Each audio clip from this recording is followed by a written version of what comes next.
आज इस श्रद्धांजलि सभा में उपस्थित समस्त देवियों और सज्जनों,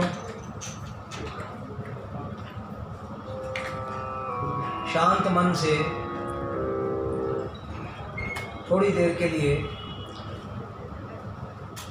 अपने जीवन पर चिंतन करेंगे। हमारे उपनिषदों में मृत्यु को बहुत बड़ा शिक्षक कहा गया है। मृत्यु शिक्षा देती है, लेकिन इस प्रश्न को अगर सामान्य तरीके से अगर आप समझे तो आप भी मिसगाइड हो जाओगे। मृत्यु शिक्षा देती है तो क्या हम मृत्यु का इंतजार करें? जब मृत्यु आएगी तब हमें शिक्षा मिलेगी? इस प्रश्न का भाव ये नहीं है। इस प्रश्न का भाव है कि दूसरे व्यक्ति की मृत्यु देखकर हमें शिक्षा लेनी चाहिए। अब दूसरे व्यक्ति की मृत्यु देखकर हम क्या शिक्षा लेंगे? हम उनसे पूछने जा नहीं सकते, कोई वार्तालाप नहीं हो सकता। वेद का एक मंत्र है, वायु अनिलम अमृतम अथ इदम भस्मांतम शरीरम। जब हमारे शरीर की वायु अनिल तत्व में यानी बाहर वायुमंडल में मिल जाती है, वो अमृत बन जाती है। आत्मा मरती नहीं, आत्मा अमृत है। अनिल में मिलने के बाद, बाहर के वायु में मिलने के बाद वो और निश्चित रूप से अमृत बन जाती है। अथ इदम भस्मांतम शरीरम, इसको कहते हैं शरीर का भस्मांत होना। उसके बाद शरीर को भस्म कर दिया जाता है, अग्नि के आहूत कर दिया जाता है। अब जब हमारी वायु अनिल तत्व में मिल जाएगी, शरीर समाप्त हो जाएगा और शरीर सभी धर्मों का माध्यम माना गया है। हम किस धर्म की जानकारी प्राप्त करेंगे? और दूसरे की वायु जिनको हम देख रहे हैं, उनकी वायु भी अनिल तत्व में मिल गई, शरीर भस्मांत हो गया। अब हम उनसे शिक्षा लेने कहाँ जाएं? माता जी से कैसे पूछने जाएं, माता जी कहाँ हो, कैसे हो? जीवन में जितने आपने पुण्य कर्म किए उनका क्या क्या फल मिल रहा है? मनुष्य से गलतियां भी होती हैं, उन गलतियों का कैसे फल मिलता है? ये बात हम माताजी से पूछने भी नहीं जा सकते। तो वेद मंत्र में इसका उपाय भी दिया गया है। पहला वाक्य तो केवल मृत्यु का विवरण देता है, वायु अनिलम अमृतम। हमारी वायु अनिल तत्व में मिलकर अमृत बन गई। अथ इदम भस्मांतम शरीरम, और शरीर भस्मांत हो गया। That's all. अब उसके बाद हमारी जिज्ञासा, हमारे प्रश्न का उत्तर कि हमें मृत्यु से शिक्षा कैसे मिलेगी, इसकी जानकारी देते हुए इसी मंत्र का अगला पद आता है, उस पर ध्यान से चिंतन करना है हमने। ओम कृतो स्मर क्लिबे स्मर कृतम स्मर। स्मर शब्द समझ आया सबको? याद करो, स्मरण करो। अब दोबारा से मैं बोलता हूँ, ओम क्लिबे स्मर। ओम परमात्मा से हम याचना करते हैं, ओम भगवान का नाम है। हे परमात्मा, हमें स्मरण कराओ। क्लिबे, क्लिबे का मतलब हमारी योग्यता क्या है। आप सब अपनी योग्यताओं का आकलन गलत तरीके से करते हैं। हम योग्यताओं का आकलन करते हैं, किसी ने ग्रेजुएशन कर रखी है, किसी ने पोस्ट ग्रेजुएशन कर रखी है, कोई कितना गरीब है, कितना अमीर है, कोई पीएचडी है, कोई कितनी बड़ी पोस्ट पर है, कोई क्या काम करता है, कोई गृहिणी है, कोई पुरुष है, कोई महिला है, कोई बच्चा है। हम सब इन्हीं तरीकों से योग्यताओं का आकलन करते हैं। ये अधूरा आकलन है, ये सांसारिक आकलन है। इसको पूरी तरह गलत भी नहीं कहा जा सकता, लेकिन ये आध्यात्मिक दृष्टि से पूर्ण नहीं है। पहली इंस्ट्रक्शन थी ओम क्लिबे स्मर, अपनी योग्यता का आकलन करो। योग्यता क्या है हमारी? हम सब इस शरीर के अंदर और वास्तव में शरीर के बाहर भी उस दिव्य शक्ति से संचालित हो रहे हैं जिसका नाम सारी दुनिया में परमात्मा कहा जाता है। ये हमारी योग्यता है, मैक्सिमम योग्यता है, यही मिनिमम है, यही मैक्सिमम है कि हमारे अंदर भगवान का वास है। ओम क्लिबे स्मर, अपनी योग्यता का स्मरण करो। Forget that what you are outside, what you are in the society, what you are in the family, what you are in the nation. Just remember what you actually are, what is your actual power. आपकी वास्तविक शक्ति क्या है, मूल शक्ति क्या है, foundation क्या है आपकी। आपकी फाउंडेशन भगवान है, भगवान है, भगवान है। इसके अलावा कोई दुनिया में ताकत कोई और कुछ भी सिद्ध नहीं कर सकती सिवाय इसके कि हमारी मूल शक्ति भगवान है। ओम क्लिबे स्मर, अगला 3 स्मर थे ना। क्लिबे स्मर, अपनी योग्यता का स्मरण करो कि आपकी योग्यता क्या है। इतनी बड़ी योग्यता है हमारी। कृतम स्मर, कृतम स्मर, आपने किया क्या है आज? क्या भगवान की तरह हमने काम किए हैं? क्या भगवान की तरह हम देकर भूल जाते हैं? भगवान ने कितना कुछ दिया हुआ है सारी दुनिया को और भगवान कहीं दावा नहीं कर रहा। उस भगवान की शक्ति को देखो, कितना काम किया, सूरज बनाया, सूरज के बिना हमारा जीवन संभव नहीं था। सूर्य भगवान को कहा कि अपनी शक्ति को नीचे लेके जाओ, मार्ग में आपको वायु मिलेगी, उस वायु को साथ लेके जाना, वायु के अंदर जल होगा, उस जल को साथ लेके जाना और जितने दुनिया में जीव उत्पन्न होंगे सबका कल्याण करना। भगवान जी ने सूर्य देवता को ये नहीं कहा कि चींटी का कल्याण ना करना, चींटी छोटी है, हाथी का कल्याण ज़्यादा करना, हाथी बड़ा है, मनुष्य से डर जाना, मनुष्य में कोई भाजपा का रूलिंग पार्टी का आदमी है और कोई कांग्रेस का है, इन सब से भेद करना, कोई महिला है तो उसका कम सम्मान करना या पुरुष है तो ज़्यादा सम्मान करना, पहलवान से बदमाश से डर जाना, ऐसा कोई भेदभाव भगवान ने योग्यताओं में नहीं बांटा। भगवान की दृष्टि में ये सारी योग्यताएं बेकार हैं। भगवान ने यूनिवर्सल इंस्ट्रक्शन दी कि सूर्य देवता तेरे को पावर दे रहा हूँ और इस तरीके से काम करना है। वो सूर्य देवता जी कितने नियमबद्ध हैं, जब से सृष्टि बनी आज तक भगवान की इंस्ट्रक्शंस का पालन करते ही जा रहे हैं, करते ही जा रहे हैं, करते ही जा रहे हैं। कभी एक दिन भी सूर्य देवता ने छुट्टी नहीं मांगी। कभी 5 मिनट के लिए भी वायु देवता ने छुट्टी नहीं मांगी। अगर 3 मिनट वायु देवता छुट्टी कर ले तो सारी दुनिया में विनाश लीला आ जाएगी।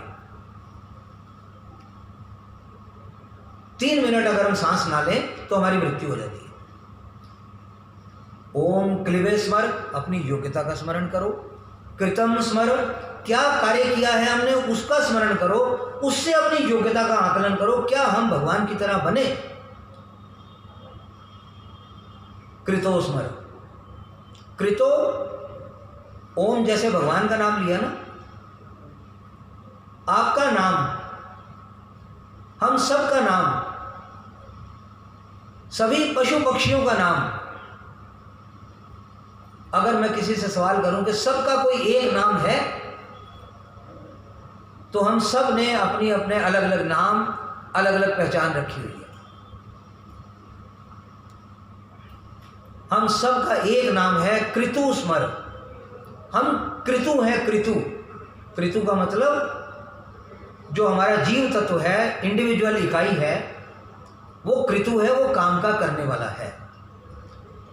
काम के करने वाले को स्मरण करना है, उसकी योग्यता क्या थी, उसने काम क्या क्या किए। आज सारा विश्व एक विशाल सी समस्या से घिरा हुआ दिखाई दे रहा है। क्या आपको सचमुच लगता है कि कोई बहुत बड़ा विशाल विपत्ति किसी एक व्यक्ति ने पैदा कर दी है या किसी एक देश ने पैदा कर दी है? ये तराजू ऐसा होता है ना, एक पलड़ा फिर दूसरा पलड़ा, पलड़े में हम एक तरह से चीज़ें रखते जाएंगे और दूसरे पलड़े को बैलेंस नहीं करेंगे तो वो तराजू इम्बैलेंस हो जाता है। बस ये काम मनुष्य ने किया है इस दुनिया में। ये सारी सृष्टि इस वक्त इम्बैलेंस हो चुकी है। हमारी बॉडी, हमारा माइंड और हमारी सोल, 3 चीज़ों से मिलकर हमारा जीवन बना है। इन तीनों चीज़ों में हमने इम्बैलेंस क्रिएट कर दिया। बॉडी से जब हम काम करते हैं, हमारा माइंड कहीं डरा रहता है। कई बार वो कब होता है? जब हम गलत काम करते हैं, जब हम अनुशासनहीनता करते हैं, जब हम आलस्य में समय गंवाते हैं, तो हमारा मन डरा रहता है। शरीर काम में लग गया लेकिन मन डरा हुआ है। मान लो कोई चोर चोरी करने जा रहा है, वो शरीर से तो जा रहा है चोरी करने, लेकिन आप बताओ कोई दुनिया में ऐसा चोर है जिसको मन में भय ना हो? मन में भय जरूर होता है। तो मन में भय है और शरीर वो काम कर रहा है, इसका मतलब इम्बैलेंस है। बैलेंस से काम करना चाहिए। जो काम मैं शरीर से कर रहा हूँ वही काम मैं मन से कर रहा हूँ। मुझे किसी तरह का डर नहीं है। और आत्मा पर तो हम चिंतन ही नहीं कर पाते, उसकी योग्यता को भी नहीं देख पाते, उसने काम क्या क्या संपन्न किए वो भी नहीं देख पाते। हमारे लिए शायद ये ईश्वर भक्ति और हेल्थ, दुनिया में 2 अलग अलग चीज़ें हैं। आज किसी भी डॉक्टर से बात करो कि डॉक्टर साहब कुछ मुझे आध्यात्मिक उपदेश दो, मेरे जीवन में मुझे क्या करना चाहिए, वो डॉक्टर इमीडिएटली आपको रिस्पॉन्ड करेगा, this is not my subject, ये मेरा विषय नहीं है कि आपको जीवन में क्या करना है। आप दूसरी तरफ किसी आध्यात्मिक व्यक्ति के पास जाओ, उससे पूछो कि मेरे शरीर में रोग हैं, वो आपको शरीर के रोग ठीक करने के बहुत सारे उपाय बता देगा, क्योंकि वो आत्मा में स्थित रहता है। और आत्मा कहाँ है? आत्मा और परमात्मा मिले हुए रह रहे हैं। हम अपनी आत्मा के साथ जीवन नहीं चला रहे, हम केवल, ज़्यादातर लोग तो शरीर को ही चला रहे हैं केवल। बहुत कम लोग हैं जो दिमाग को और शरीर को बैलेंस करते हैं, और दिमाग को और शरीर को बैलेंस करने के बाद भी बहुत कम लोग ऐसे होते हैं जो दिमाग, शरीर और आत्मा को तीनों को इकट्ठा चलाते हैं। और जब तीनों इकट्ठे चलते हैं तो समझ लो परमात्मा चल रहा है। आज हमारे सामने स्वास्थ्य की एक बहुत बड़ी समस्या है, और जैसा मैंने पहले कहा, ये स्वास्थ्य की समस्या लग रही है कि ये डॉक्टरों के हाथ में है, लेकिन ऐसा नहीं है। स्वास्थ्य पूरी तरह से आपके अपने हाथ में है, क्योंकि आपको शरीर देने वाले महान आत्मा, दिव्य आत्मा, सुप्रीम पावर ने जिसको शरीर दिया है, उसको सारे का सारी योग्यता भी दी है शरीर के संचालन की। हम उसको केवल रिकॉग्नाइज नहीं करते। आज कितनी बड़ी बीमारी है, और इसका छोटा सा मैंने एग्जाम्पल की तरह या एक सिंपल टच करते हुए मैंने रेफरेंस दिया।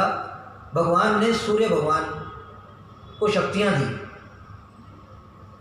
सूर्य भगवान को कहा कि धरती पर जाना और रास्ते में से वायु को लेते हुए जाना, और वायु के साथ पानी भी होगा, क्योंकि वायु में मॉइस्चर होता है, पानी होता है। ऊपर बादल हैं तो बादलों में, आकाश में पानी भी है। जब सूर्य भगवान वायु पर आते हैं, वायु को गर्म करते हैं, तो वो पानी पिघलकर वर्षा बनकर नीचे आ जाता है। अब इस बात को वेद मंत्रों में कहा जाता है, अहम भेषजम अपसु में। भेषजम का मतलब है दवाइयाँ। अहम मैंने, भगवान जी कह रहे मैंने, भेषजम अपसु में, मैंने पानी में सारी दवाइयाँ डाल दी हैं। अब भगवान इससे ज़्यादा और क्या करे? आपको जीवन दे दिया, आपको बॉडी, माइंड और सोल, 3 चीज़ों का कॉम्बिनेशन करके मोस्ट पावरफुल बना दिया, और उस माइंड में भी आम पशुओं से बहुत ऊपर उठा हुआ माइंड है। और इन तीनों की पावर को देने के बाद एक सुप्रीम एलिमेंट दिया, पानी, जिसमें सारी दवाइयां हैं, और उस पानी के साथ सूर्य भगवान की शक्ति है। अब आपको कोई फार्मूला समझ आया कि दुनिया की सारी बीमारियों से, आप कोई भी बीमारी ले लो, कफ कोल्ड से लेकर कैंसर तक, आपको पेट में दर्द है, आपके कब्ज है, आपको लूज मोशंस हैं, आपके अंगों में दर्द है, कहीं घुटनों में दर्द है, आपको आपका लीवर खराब हो रहा है, आपकी किडनी में प्रॉब्लम आ रही है, आपको शुगर बढ़ी हुई है, आपके हार्ट में प्रॉब्लम है, आपके ब्रेन नर्वस सिस्टम में कहीं प्रॉब्लम है, इन सारी बीमारियों का 1000 बीमारियां गिन लो, जिसको मेडिकल साइंस वाले लिस्टिंग करते रहेंगे, गिनते रहेंगे, एक एक जर्म्स का नाम अलग अलग, कोरोना और ये बैक्टीरिया और वो वायरस। उन्होंने हजारों तरह के वायरस गिन डाले, हजारों तरह की बीमारियां बना दी, लेकिन भगवान जी कह रहे हैं सारी बीमारियों का एक इलाज मैंने पानी में सारी दवाइयां डाल दी हैं। अब हम पानी नहीं पीते। ऑक्सीजन हमारे शरीर के लिए कितनी इंपॉर्टेंट है, आप कल्पना कर सकते हो। अगर ये गला मैं दबा दूं या हैंग कर लूं कहीं, जैसे लोग फांसी लगा लेते हैं, तो आपको पता कितनी देर में मृत्यु हो जाती है? 3 मिनट में। 3 मिनट यहाँ से वायु नाक से नीचे और ऊपर ब्रेन में ना जाए, 3 मिनट में मृत्यु हो जाएगी। और वायु कितनी इंपॉर्टेंट है, क्योंकि वायु में ऑक्सीजन है और पानी है। अब ऑक्सीजन की चर्चा करते हैं। ऑक्सीजन एक तो हमें बाहर से मिलती है, वायुमंडल से। हम कितने लोग हैं जो बाहर वायुमंडल से ऑक्सीजन लेते हैं? हम ज़्यादातर आज का युग, शहरी युग खास तौर पर, क्लोज्ड इनडोर हो गया। तो अपने इनडोर को छोड़ के आउटडोर आ जाओ, आपकी सारी बीमारियां खत्म हो जाएंगी।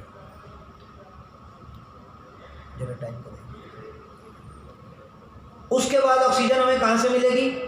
हमें ऑक्सीजन मिलेगी पानी से। पानी के 2 एलिमेंट्स हैं, हाइड्रोजन और ऑक्सीजन। सबसे इंपॉर्टेंट ऑक्सीजन है पानी में। हम पानी का कंजम्पशन नहीं करते। पानी के कंजम्पशन के बाद और ऑक्सीजन हमें, या पानी कहाँ से मिलता है? हमें पानी मिलेगा सब्जियों से, फलों से। हम लोग फल बहुत कम खाते हैं। हम लोग प्रोसेस्ड फूड, बाहर से बना हुआ फूड खाते हैं। और जब हम वेजिटेबल्स को भी खाते हैं तो कुकिंग कर करके उसके अंदर के पानी को सुखा देते हैं। हम विनाश लीला खुद रचना कर रहे हैं अपने घर के अंदर। हमें कहाँ से स्वस्थ रहेगा शरीर, कहाँ से हमारा ध्यान भगवान पर लगेगा, कहाँ से हमारी योग्यता का स्मरण हमें आएगा, कब हम इस जीवन को सफल करेंगे, ये सारा हमने खुद ही एक रहस्य बना रखा है। और इस रहस्य को खोलने का बहुत बड़ा कोई उपाय नहीं है, बड़ा छोटा सा उपाय है। अपने आप को पानी से और ऑक्सीजन से पूरा भरपूर रखो। इस महामारी के डर से हमने मास्क लगा लिए ताकि रही से ऑक्सीजन की मात्रा भी हमारी कम हो। तो थोड़ा सा अपने आप को लूज रखो। ये एक बहुत बड़ा स्कैंडल भी लगता है और बहुत बड़ा इम्बैलेंस भी लगता है। मुझे दोनों चीज़ें लगती हैं। ये एक सच्चाई भी है कि दुनिया इस वक्त रोगों से ग्रस्त है, लेकिन ये एक झूठ भी है कि दुनिया रोगों से ग्रस्त है, क्योंकि रोग सारे हमने खुद पाले हुए हैं। तो मेरा आपसे निवेदन है कि कुछ दिन पहले मुझे प्रदीप जी ने माता जी के बारे में विवरण भेजा। उस विवरण को देखने के बाद मुझे लगा कि दुर्भाग्य है मेरा कि मैं माता जी के कभी दर्शन नहीं कर पाया। लेकिन जिन बातों को देखा, जो विचार उनके सुने, जो कार्य उनके सुने, आप तो केवल इन छोटे से विचारों को भी अपना लो तो एक अच्छा स्वस्थ शरीर और स्वस्थ जीवन और परमात्मा की भक्ति वाला जीवन मिलेगा। माता जी ने अपने पैदा किए हुए बच्चों में और कर्मचारियों में, बाहर के लोगों में, किसी में भेदभाव नहीं किया। जितना आवश्यक होता है, जो ना चुभने वाला भेदभाव है वो तो स्वाभाविक रहता ही है, लेकिन उन्होंने चुभने वाला भेदभाव कभी नहीं किया। हर प्राणी को उन्होंने अपना बच्चा समझा। किसी को वेतन भी देना है तो वेतन के अलावा भी अगर कुछ उसको खुश करने के लिए, उसको प्रसन्न रखने के लिए, उसकी उदारता दिखाते हुए अपनी, तो उन्होंने बड़ी उदारता से जीवन चलाया। और प्रभु की भक्ति में एक ही लक्षण उनके जीवन का, नहीं तो आज शादियां होती हैं और शादियों में जिस तरह से हंसी मजाक में उस घटना को टाला जा रहा होता है। जीवन की बहुत इंपॉर्टेंट घटना है विवाह। हम एक एकांकी जीवन से अपने बड़े परिवार के जीवन से एक नया परिवार में परिवार बसाते हैं, लेकिन हम उसको गंभीरता से नहीं लेते। आज परिवार टूट रहे हैं, शादियां होती हैं और साल 2 साल बाद पता लगता है ये तलाक की और लड़ाई झगड़े की नौबत आ रही हुई है। ये क्या तमाशा हो रहा है? क्योंकि हम शादी को केवल खाना पीना और मौज मस्ती का माध्यम समझ लेते हैं, उसके अलावा कोई चर्चा ही नहीं होती। ये हमारे प्रदीप गुप्ता जी धर्म यात्रा महासंघ के कोषाध्यक्ष हैं, और आपको जानकर हैरानी होगी कि ये धर्म यात्रा महासंघ जिसकी शुरुआत हुई थी धार्मिक और तीर्थ स्थलों का कोऑर्डिनेशन करने की, लेकिन इस धर्म यात्रा महासंघ ने अब इतने बड़े आयाम अपने साथ जोड़ने का निर्णय ले लिया है, काम शुरू कर दिए हैं कि हम लोगों की हेल्थ, लोगों को आध्यात्मिक मार्गदर्शन, सेवा भाव, बहुत सारी चीज़ें हमारी इन सारे कार्यक्रमों के साथ जुड़ गई हैं। इन भजनों के बाद मैं 5-10 मिनट के लिए उस धर्म यात्रा महासंघ का परिचय भी आपके सामने रखूँगा, और परमपिता परमात्मा से हम प्रार्थना करते हैं कि ये मृत्यु हमारे लिए मार्गदर्शक बने। हम माता जी के जीवन को देखें, उनका विवाह हुआ और विवाह के बाद पिताजी चले गए, और कोई अगर बड़ी मॉडर्न और सेल्फ सेंटर्ड सोच वाली युवती होती तो एकदम से सेकंड मैरिज का सोचते, कैसे रहूंगी मैं। लेकिन उन्होंने कितनी तपस्या की होगी, इस बात की कल्पना करो। अरे माँ की तो कल्पना इतने भी हम नहीं कर पाते कि बच्चा पेशाब करता है और माँ उसको बदल के इधर रख लेती है और खुद गीले बिस्तर पर सर्दी में भी सोती है। वो समय तो मान लो निकल गया, लेकिन उसके बाद बच्चों का कमाई का, धंधे का, हर तरह के खर्च का कितना बड़ा जीवन निकाला, कितनी बड़ी तपस्या है। आपको क्या लगता है ये किसी सेल्फ सेंटर्ड युवती या युवक का काम हो सकता है? नहीं, ये केवल भगवान की कृपा से ही काम हुआ है, भगवान की भक्ति से ही काम हुआ है। और उनके जीवन में जिस तरह की भगवान की भक्ति थी, मेरी आप सबसे प्रार्थना है कि अपने जीवन में भगवान की भक्ति जोड़ लो। देखो, ये सुख और दुख दिन और रात की तरह हैं, दोनों चीज़ें आएंगी कभी ना कभी, लेकिन जिस आदमी के पास भगवान की भक्ति का बल होगा वो व्यक्ति कभी भी दुख में विचलित नहीं होगा। उसका बॉडी, माइंड और सोल का बैलेंस बराबर बना रहेगा, और वो उस भक्ति के फेज को पार करके फिर दुख के फेज को पार करके फिर से सुख में आ जाएगा। यही एक फार्मूला है। भगवान की भक्ति करने वाला आदमी कभी भी दुखों में नहीं रहता। वो दुख आते हैं, दुख नीचे हो जाते हैं, वो आदमी ऊपर उठा होता है। ये नहीं होता कि दुख नहीं आएंगे, दुख आएंगे, वो आदमी ऊपर उठ जाता है, उसको दुख छोटे लगते हैं। दुख और सुख का एक छोटा सा एग्जांपल मैं देके अपनी वाणी को बंद करूंगा।